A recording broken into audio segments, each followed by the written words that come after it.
done by the Western media, but at the same time, I also think that much of it is caused by the Muslims themselves.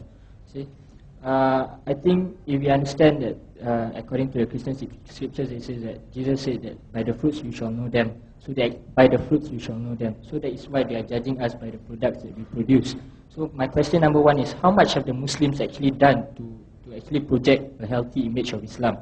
Okay, and then I met with an American friend of mine, and he says that, you see, the Muslims, they are always judging on us, the West. Okay, they are always saying that we are low in morals and such. But what the West needs is actually a solution to it.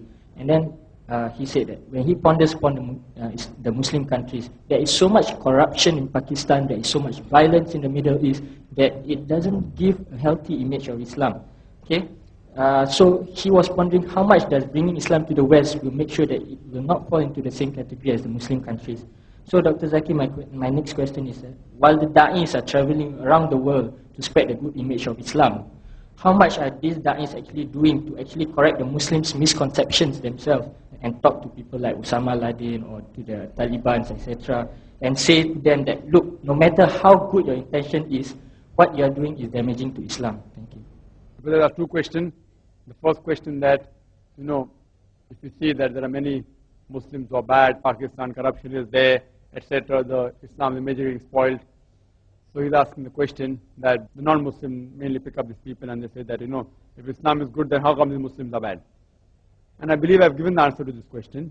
If you heard my second last answer, it's the same answer, that don't judge a car by the driver. Don't judge Islam by what Muslims are doing. What they're doing, they're picking up black sheep and portraying them. Corruption in Pakistan, Muslim country, who says a Muslim country? Muslim country means follow the Quran and the Sunnah. Muslim in namesake can be possible.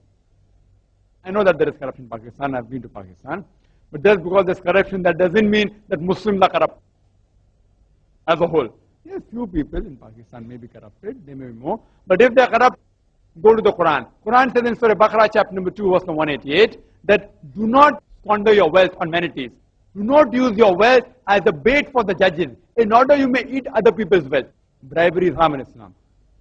The second question, what are the da'is doing to remove this misconception from the Muslims? Ban the Muslims.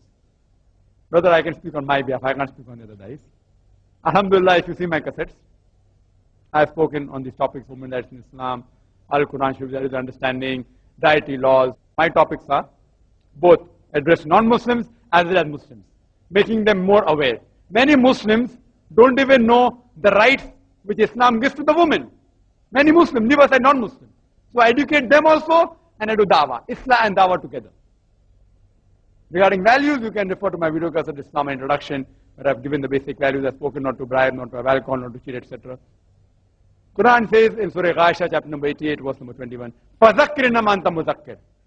For your job, O Prophet, is to deliver the message, admonish them. You are not a person who's going to look into their affairs.